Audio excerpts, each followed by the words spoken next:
and this is a story of a boy and his grandfather experiencing their Ojibwa traditions as they spend the day in nature.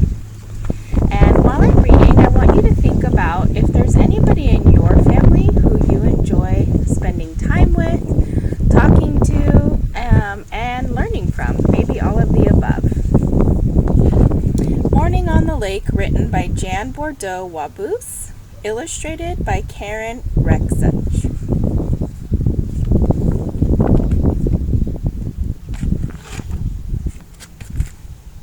Morning is calling.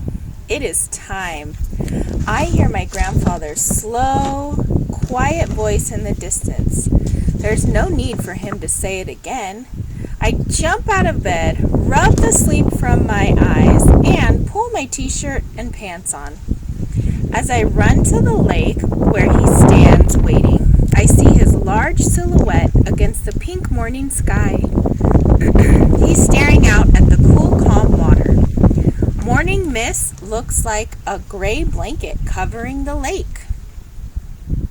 The sun is a big orange ball hiding behind the trees.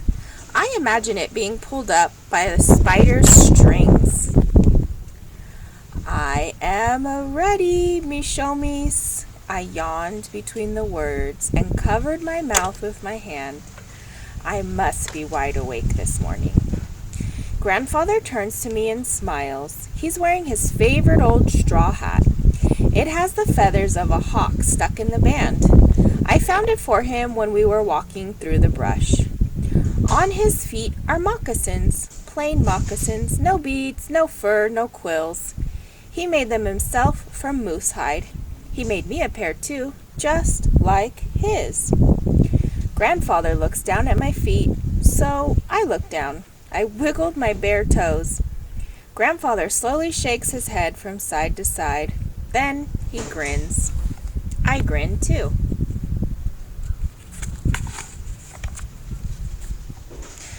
Come, Noshen, he says with his gentle voice. He motions to the water's edge. His birch bark canoe is waiting there for us. Long ago, when I was little, I watched Grandfather make his canoe. He told me that when I was bigger, I would make one just like his. I will, too. Grandfather stretches out his steady, strong arm.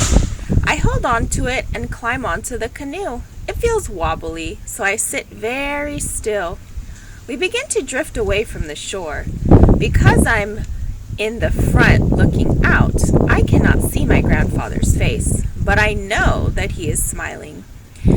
I hear the dip of his paddle on the water and imagine many tiny bubbles trailing behind on the glassy surface. I watch my reflection on the water as we glide. It is still in the early morning. There's no wind, and it feels cool and damp. Everything is silent, except for the sound of the paddle. Grandfather stops the canoe in the center of the lake. He does not speak. This is his special place. Morning is his favorite time, and so it is mine. We wait, we listen, we peer into the thin vapors lifting from the lake. It's so very quiet that I'm afraid to breathe, for I do not want to disturb the tranquil wilderness that encircles us. Then we hear it, a low, mellow, haunting hoot echoing across the water, and then another call and another. I shiver, but I'm not cold. Mishomis, did you hear that? I try to whisper, but I'm not quiet enough. I see Grandfather raise his finger to his lips and then point. And I know that I must not speak again, but I cannot hold back my gasp. There, in front of us, are 4 loons, a father and a mother with 2 fluffy gray babies on her back. The male loon moves closer to the canoe. He's not afraid. I wonder if I should be. I I can see the loon's white striped necklace. His shiny black back is decorated with the white squares and dots. The loon is looking straight at Grandfather with his small red eyes. He stretches his silken neck up and then strikes his strong winds on the surface of the water. I feel the spray wet my shirt. I do not move as I watch the loon circle our canoe in a dance. Then, giving a sudden wild yodel, he dives with a powerful force. My heart is pounding. I want to speak, but I dare not. I know the loon has reminded us that the northern lake is his home. Grandfather has told me that our ancestors have given our people many stories of the great loon. This morning on the lake is our story. I squint to catch a last glimpse of the family, but they have vanished, gone as quickly as they appeared. Shh. That's my dog. Shh. Hey. Shh. The morning is no longer serene and still. Birds chirp their morning songs across the lake. I sense the animals stirring on the shore. The mist is gone. The sun, full and warm, shines bright above the trees. The wind ripples the water. The leaves sway gently in the scented breeze. I feel that it would be all right to speak now, but I have silence on my tongue. No sound comes from the back of the canoe. I turn around to see Grandfather. He's smiling.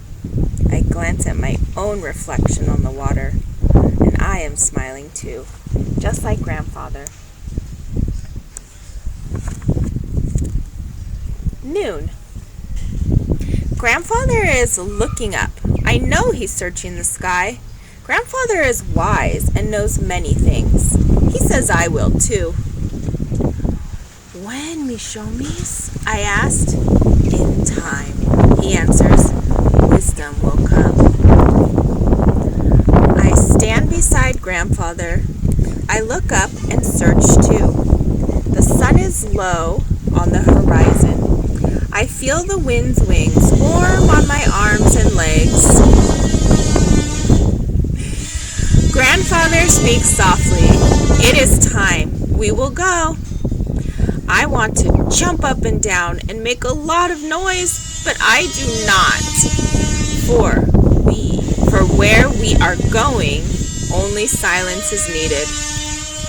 We leave before the sun climbs to the center of the sky. I follow Grandfather like a shadow. Quietly, quickly, he moves like a fox over the familiar path of the forest floor.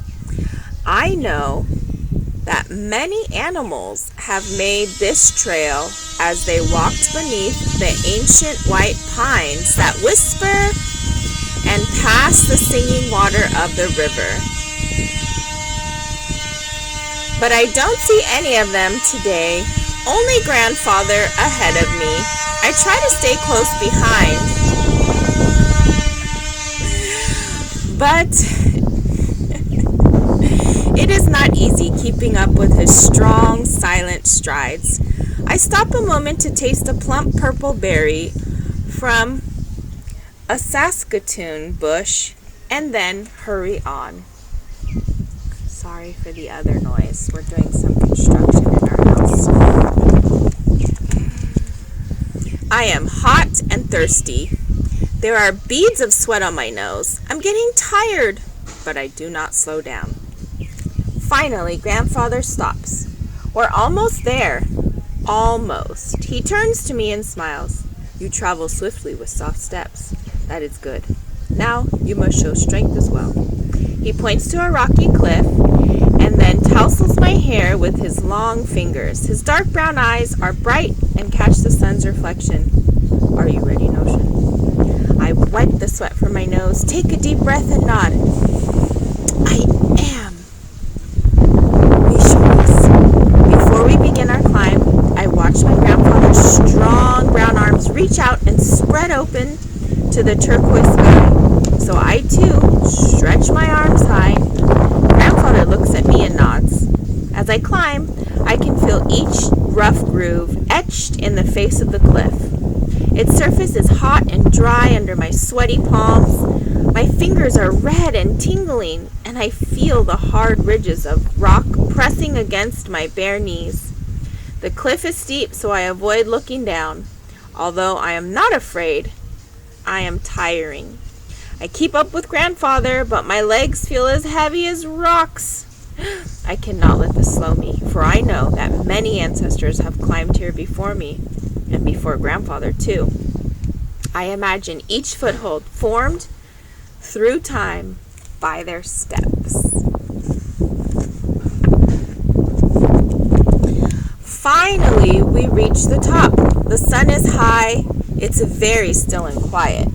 I can only look back now, but as I turn, I notice a large shadow cast down on the ground. I quickly look up, but cannot see what has made the shadow. Instead, I see thin birch trees waving in the soft breeze. It is strange because I cannot hear the leaves rustling.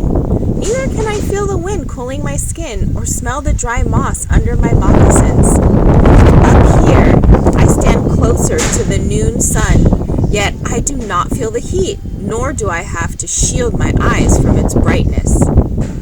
Grandfather sits down and motions for me to sit beside him. I do. He does not speak. Neither will I. This is his special place. Noon is his favorite time, and so it is mine. We look out over the fast-flowing river and the thick green forest below. I can see with bird's eyes. I feel that I am soaring, touching the endless sky, floating through the powder white clouds, flying free, high above our world. Very still, we wait perched on top of our rocky nest. I can hear my own breathing. It is loud. I can hear Grandfather's.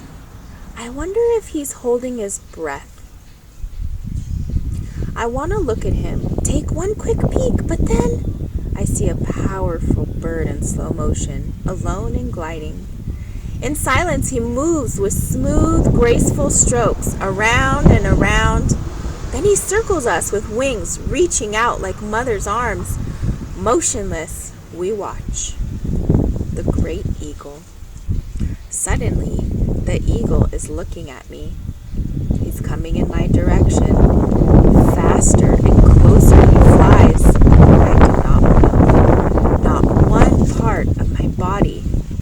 Oh, how I want to hold on to Grandfather, but I do not. My heart is pounding like the beat of the drum the beat of the drum. I want to squeeze my eyes shut, but I keep them open, watching. He is here. His scent fills my nostrils. I feel talons combing through my hair with a gentleness I cannot explain. Then he's gone, as swiftly as he appeared. I let out a long breath and look at Grandfather. He is smiling, a very big smile. He points to the ground. There before us lies a long, soft eagle feather. I feel Grandfather's warm, strong hands holding my shoulders as he speaks. Notion, our people see the eagle as a powerful messenger. His presence is a sign of honor and wisdom. As the great eagle is a proud protector of our people, I am a proud Mishomis of my Notion. And so I too am proud, just like Grandfather. Night. It is late, but I'm not tired, not tonight. The bright moon is a huge pearled shell hanging in the night sky. A million stars like tiny fireflies light our way. It is quiet. I point my chin up as far as I can and howl at the moon. The sound echoes back. Eyes wide, I scan the sky. in the 4 directions. The warm evening breeze brushes my face like a mother's wings. It plays with my hair. As I walk, I feel the sweet grass sweeping against my legs. My nostrils fill with the sweet odor.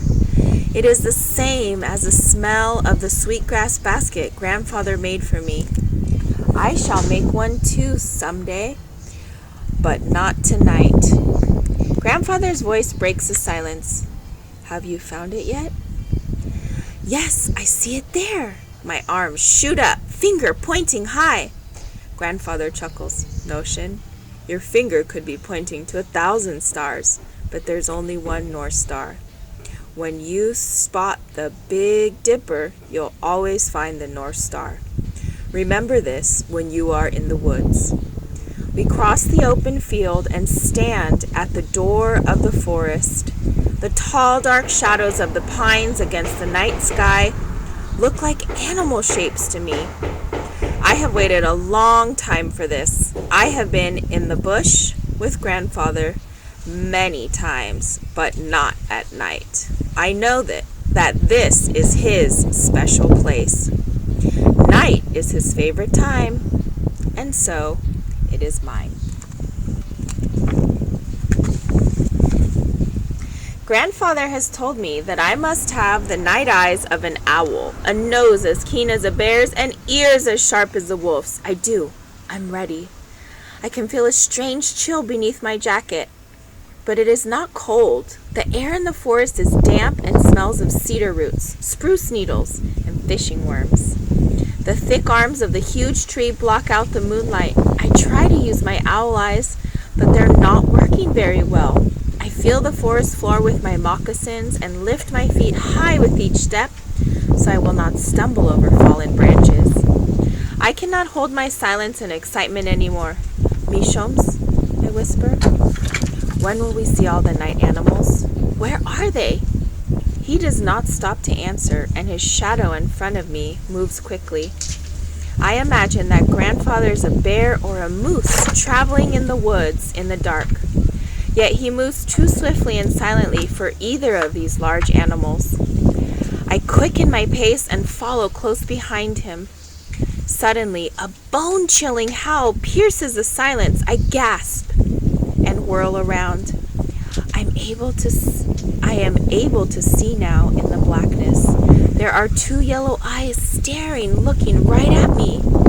I hear the heavy panting of this night animal. What is it?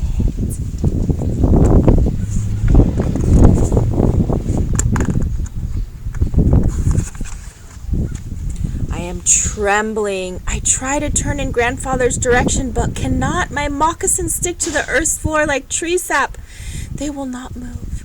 My arms feel pinned to my sides, but my owl eyes clearly see large yellow teeth, and I can smell the stale breath.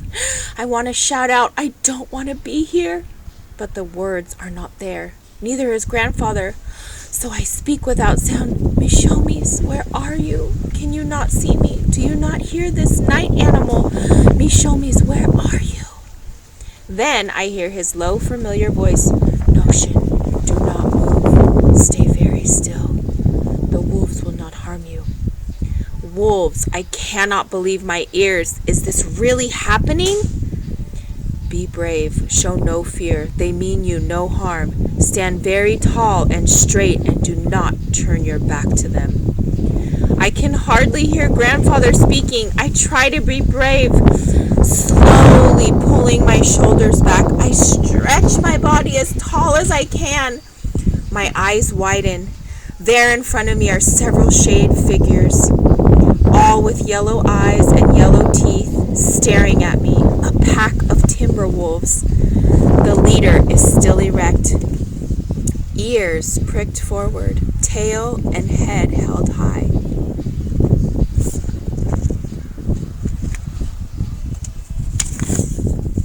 I wish with all my might, go away, please go away. It seems that a long time has passed. The wolves have not moved, and neither have I. Just as I am sure that my body will shake, the leader slowly, silently backs up. He He holds his silver-furred throat high and gives one quick, eerie howl at the moon. As quickly as they appeared, they're gone, hidden by the cloak of the shadowy woods. I can hear myself panting. I cannot stand up another moment, and then I feel Grandfather's strong arms around me, holding me tight. They're warm and comforting. I am safe here. I hear Grandfather's soothing voice. My brave Notion, you are stronger and growing wise. Do not fear, but respect the wolves. They are like our ancestors, moving freely about the land with their families. The wolves have welcomed you, for you too are a night animal in the woods.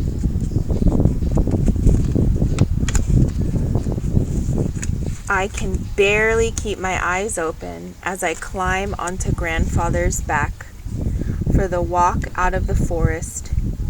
He moves as though I am not heavy, yet I know I must be. Mishomis, I yawn. Can we come back tomorrow night?